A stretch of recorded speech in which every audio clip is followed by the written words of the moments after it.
सुप्रभात हिमाचल। मैं वीरेश ठाकुर अभी मौजूद हुआ हूं आपके समक्ष हिमाचल प्रदेश की सुबह की ताज़ा खबरों के साथ। तो आइए शुरू करते हैं बिना समय गवाए हुए नॉन स्टॉप ताज़ा खबरों के इस सिलसिले को। ग्रेट हिमालयन नेशनल पार्क 3120 वर्ग किलोमीटर के साथ होगा देश का तीसरा सबसे बड़ा नेशनल पार्क। जून 2014 में विश्व धरोहर का दर्जा प्राप्त ग्रेट हिमालयन नेशनल पार्क जल्द देश का तीसरा सबसे बड़ा नेशनल पार्क बनने जा रहा है। इसकी प्रक्रिया शुरू कर दी गई है। वर्तमान में पार्क का दायरा 905.4 वर्ग किलोमीटर तक फैला है। 2 नेशनल पार्क और 2 सेंचुरी को इसमें शामिल किया जा रहा है। सबसे पहले ग्रेट हिमालयन नेशनल पार्क से सटे 710 वर्ग किलोमीटर खीर-गंगा नेशनल पार्क को इसमें शामिल किया जाएगा। इसके अलावा 675 वर्ग किलोमीटर के पिन वैली नेशनल पार्क के अलावा रूबी भाव वाइल्ड लाइफ सेंचुरी तथा कनावर वाइल्ड लाइफ सेंचुरी को भी मर्ज किया जाएगा। यह काम यूनेस्को की गाइडलाइन के आधार पर किया जा रहा है। सुविधा देश के 37 कैंट अस्पतालों में 1 मई से खुलेंगे आयुर्वेद केंद्र। देश भर के 37 कैंट अस्पतालों में अब आयुर्वेदिक पद्धति से भी इलाज किया जाएगा। इन अस्पतालों में 1 मई से आयुर्वेद केंद्र खोले जाएंगे। हिमाचल प्रदेश के डगशाई, कसौली, जतोग, सुबाथू, बकलोह और डलहौजी कैंट अस्पतालों में भी यह सुविधा शुरू की जा रही है। साइबर अपराध। प्रदेश के बड़े नेताओं अधिकारियों के नाम से व्हाट्सएप पर ठगी का जाल।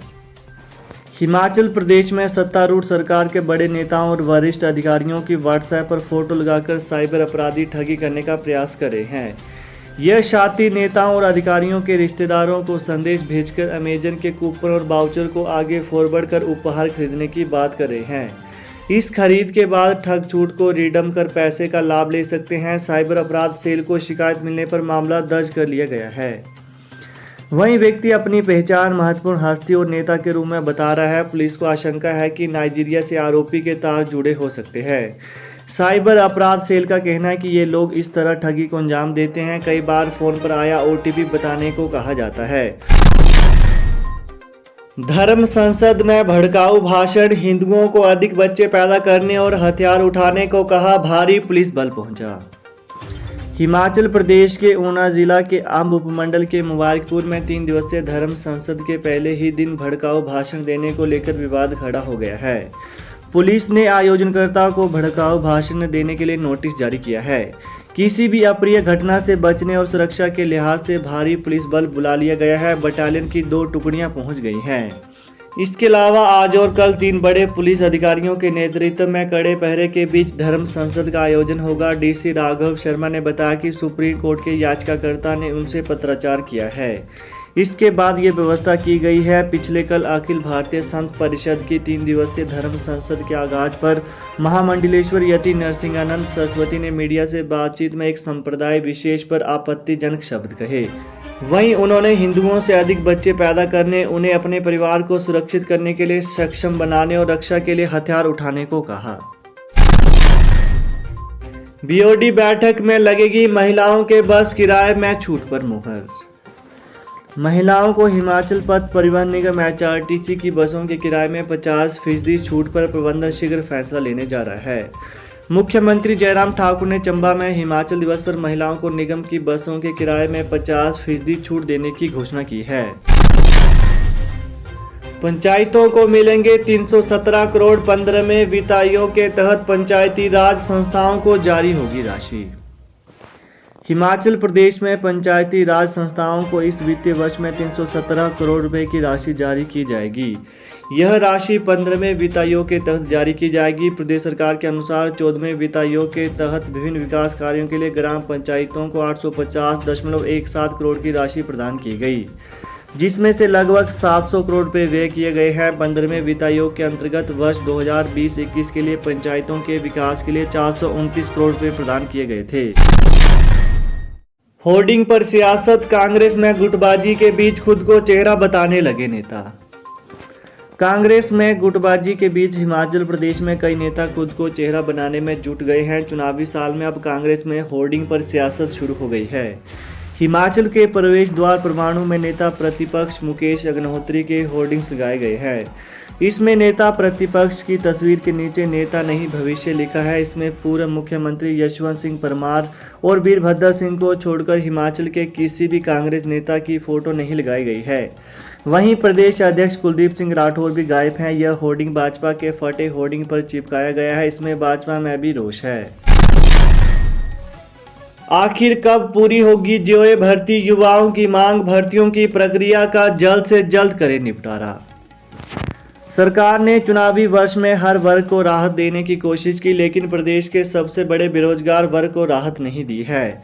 यह आरोप कांगड़ा जिला के रमेश कुमार, बलदेव, श्यामलाल, जोगिंदर शर्मा और अन्य युवाओं ने लगाए हैं। वहीं उनका कहना है कि कोरोना का हवाला देखकर काफी कम पद पिछले 4 सालों में निकाले गए। बेरोजगार युवाओं को मलाल है कि जो भर्तियां निकाली वो भी पूरी नहीं हो रही है। वहीं जेओए 817 भर्ती 1867 पदों के लिए सबसे बड़ी भर्ती हो रही है, लेकिन 1 साल से अधिक समय हो गया, अभी तक सरकार कोई निर्णय नहीं कर पाई है। भर्ती से संबंधित अभ्यर्थी हर रोज सरकार के पास जा रहे हैं, लेकिन कोई हल नहीं हुआ। इससे प्रदेश के हजारों युवाओं में रोष है। प्रदेश में फ्री सुविधा नहीं, पुरानी पेंशन चाहिए। पेंशन बहाली संयुक्त मोर्चा हिमाचल प्रदेश ने ऐलान किया कि इस बार के चुनावों में लगभग 1.5 लाख एनपीएस कर्मी, उनके परिवार व रिश्तेदार पुरानी पेंशन के लिए अपना कीमती वोट दान करेंगे। मोर्चा प्रदेश अध्यक्ष प्रवीण शर्मा ने कहा कि एनपीएस कर्मी अपनी माताओं, पत्नियों व बेटियों का पूरा बस किराया देने का सामर्थ्य रखते हैं। हमारे परिवारों की महिलाओं को खैरात नहीं, हक चाहिए और ये हक पुरानी पेंशन है। उन्होंने कहा कि भारत देश मेहनतकश लोगों का देश है और मेहनत कर प्राप्त की गई समृद्धि से ही लोग जीना पसंद करते हैं, परंतु कुछ समय से राजनीतिक दल हर अधिकार को छीनकर फिर फ्री में सुविधाएं देने की कोशिश कर रहे हैं, जो कि इस देश के यूथ को खत्म करने की बहुत बड़ी कवायद है। उन्होंने कहा कि बिजली पानी फ्री देने से या किराए में छूट देने से लोग विकसित नहीं होंगे, बल्कि देश अल्प विकसित से भी नीचे चला जाएगा। हिमाचल प्रदेश सरकार अगर पेंशन बहाली करती है तो वोट के 7-7 करोड़ रुपए का फायदा मिलेगा। सरकार शिक्षा विभाग के बीच फंसा भर्ती ड्राफ्ट। हिमाचल प्रदेश के स्कूलों में प्री प्राइमरी के लिए एनटीटी भर्तियों का इंतजार है। प्रदेश सरकार इसके लिए भर्ती एवं पदोन्नति नियम बनाएगी और उसके बाद ही स्कूलों में भर्तियां की जाएगी। फिलहाल इसके लिए तैयार ड्राफ्ट प्रदेश सरकार और शिक्षा विभाग के बीच फंसा है। साथ ही एनटीटी डिप्लोमा 1 साल का मान्य होगा या 2 साल का मान्य होगा और किस संस्थान का मान्य होगा यह भी तय नहीं है।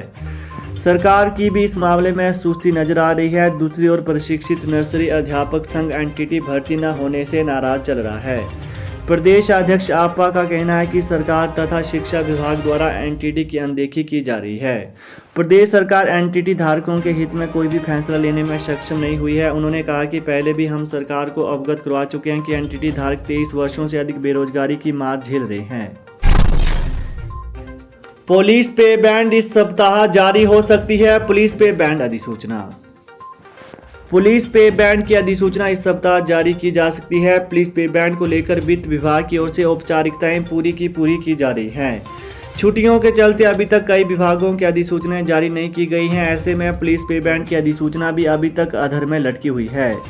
मंत्रिमंडल की बैठक में मंजूरी मिलने के 11 दिन बाद भी अभी तक पुलिस पे बैंड की अधिसूचना जारी नहीं हो पाई है।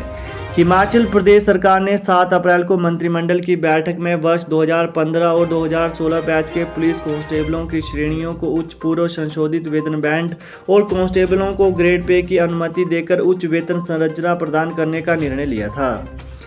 तो ये थे आज सुबह के मुख्य समाचार। तो ताज़ा खबरों को पाने के लिए चैनल को जरूर सब्सक्राइब करें। Thanks for watching. जय हिंद, जय हिमाचल।